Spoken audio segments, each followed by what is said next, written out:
Please subscribe to Gauri Tutorials YouTube channel and press the bell icon so that you could get the notification of new videos as the time of upload. Today we are going to study about the stem and leaf part of the plant. In the last video we studied that what are the different kind of plants around us, and now we are going to study what are the specific functions of stem, leaves and roots and even flower of the plant.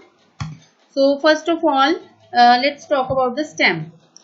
Stem is the part of the plant which is above the ground and it bears all the parts like leaves, flower, etc.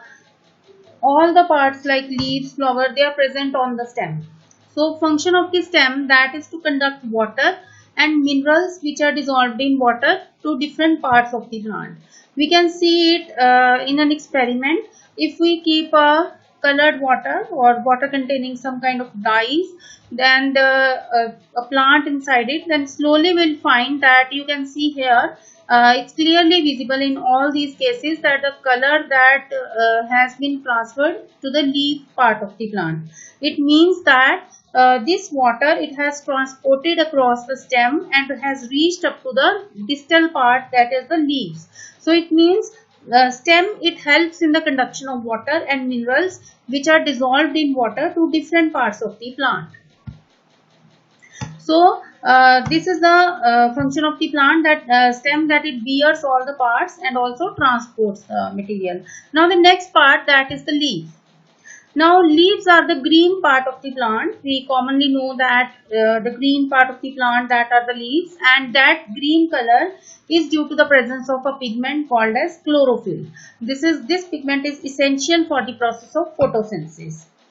And the leaves, they are found out, you can see here there are different shapes and sizes of leaves, and we can classify them into different types.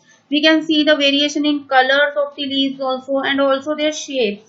They are entirely different. You can see there are large number of differences in the shapes of the leaves and also the sizes.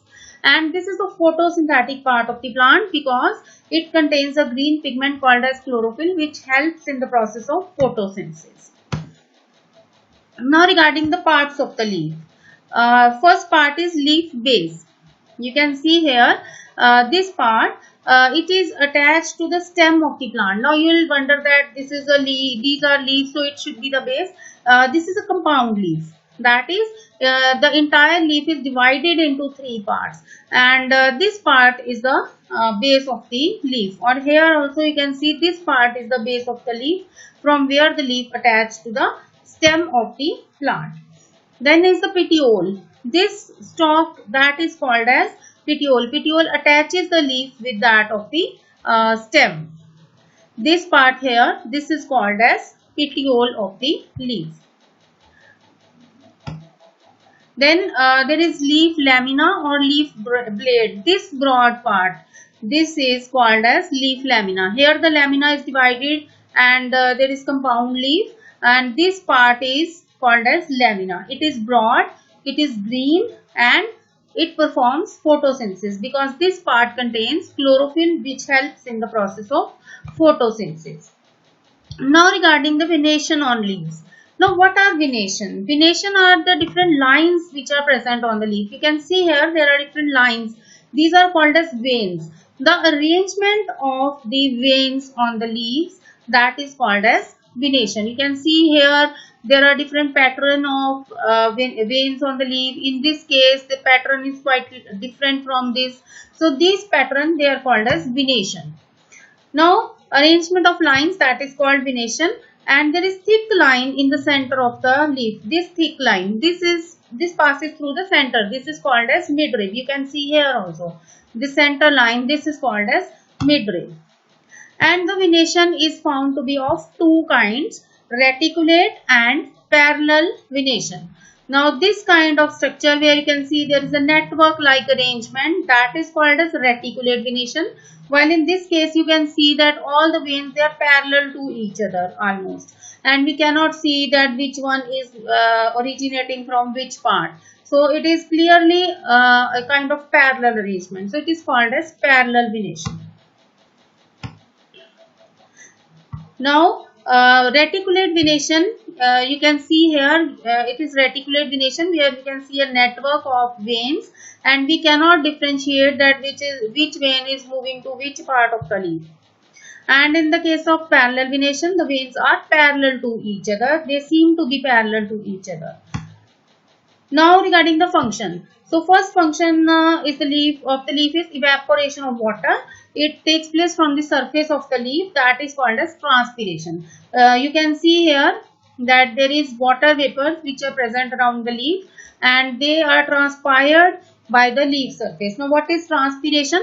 Transpiration is nothing but evaporation of water from the surface of the leaf. And if we tie a polythene bag over here, then we can easily find it out that the leaves, they transpire water, because polythene bag will accumulate the water which is transpired by the leaves. So leaves, they perform transpiration. Leaves, they also perform photosynthesis. We can carry out one experiment over there. If you boil the leaf, and then in the boiling ethanol, and then leaf, after washing the leaf, if we due to the boiling of leaf in the ethanol, it removes all the colored pigment or chlorophyll, and later on this leaf, if it is tested with iodine test, then we find that it tests positive with iodine solution. It means there is production of starch inside it. This proves that leaf perform photosynthesis, and during this process there is release of large amount of oxygen. Now what is photosynthesis? It is defined as the process of production of food by green plants in the presence of sunlight, carbon dioxide and water, and they release oxygen, and also there is production of food, which we already discussed, food that is in the form of glucose first of all. So we studied the leaves are the green parts of the plant. This green color is due to presence of chlorophyll, and also the leaves, they perform different functions, like they help in photosynthesis, which is their major function, and also they help in transpiration, which leads to the movement of water throughout the plant body. So in next part of the video, we'll be studying about the root part of the plant. Thank you.